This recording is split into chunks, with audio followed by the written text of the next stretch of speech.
Hey everybody, I know so many of us are anxious to gather back together on our physical campus to worship, and nobody probably wants that more than me. But I want to ask you to be patient with us as we look for the right timeline to gather back together physically on our campus. Now, there are three principles that have guided our thinking about opening our church building. The first principle is that the church is not a building. No, we are the people of God, whether we gather in buildings or we meet online. Remember, it was centuries before the early church met in buildings that were especially designed for worship services. And yet, the church still worshiped God, they evangelized, they discipled new believers, they baptized, they taught, they healed the sick, they cared for the poor for centuries without any church buildings. The second principle we've been thinking about is the church is called to love one another. I want to remind you why we closed our church buildings in the first place. It was because we are mindful of Jesus' second great commandment, where he said, "You shall love your neighbor as yourself." So the church must not only show love to the young and healthy or those who have strong immune systems.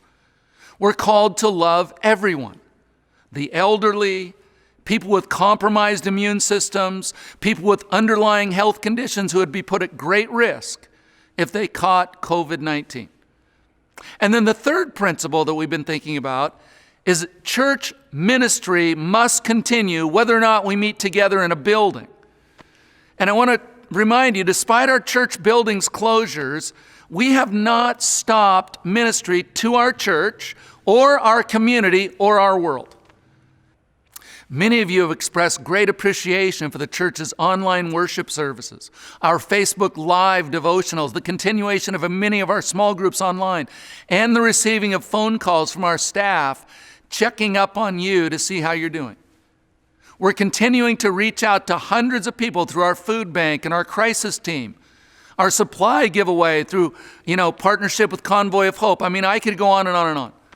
My point is, our church's ministry must and has continued whether we meet together in a church building or not.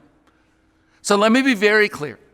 Along with all of you, I cannot wait to meet together again. This enforced isolation has been incredibly difficult. We long to see one another face to face. We want to physically gather with our friends again and worship together. However, our eagerness to be together must be tempered with patience. So, when will Vineyard Church of North Phoenix open up our buildings again? Well, presently, we don't have an exact date for restarting our in-person services. I'm hoping that we could start meeting again on campus by mid-June, but we just aren't sure. We're listening to lots of experts and we're following what the government says and all that. Now, I want you to know we will continue to offer our weekend services, our weekday devotions, and our youth services online through this time. Many of our small groups are also meeting online.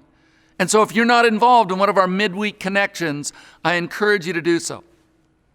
While we continue to offer many ways to connect, we are diligently researching the best possible ways to safely regather together on campus. And we have a team of people who are working on this all the time. And as soon as we're ready to begin meeting again on campus, I promise I'll let you know. By the way, many of you have asked about this. And once we do start meeting again on our campus, we will continue our online services, at least one of them, for any of you who would rather wait a while to come back to our church campus for services.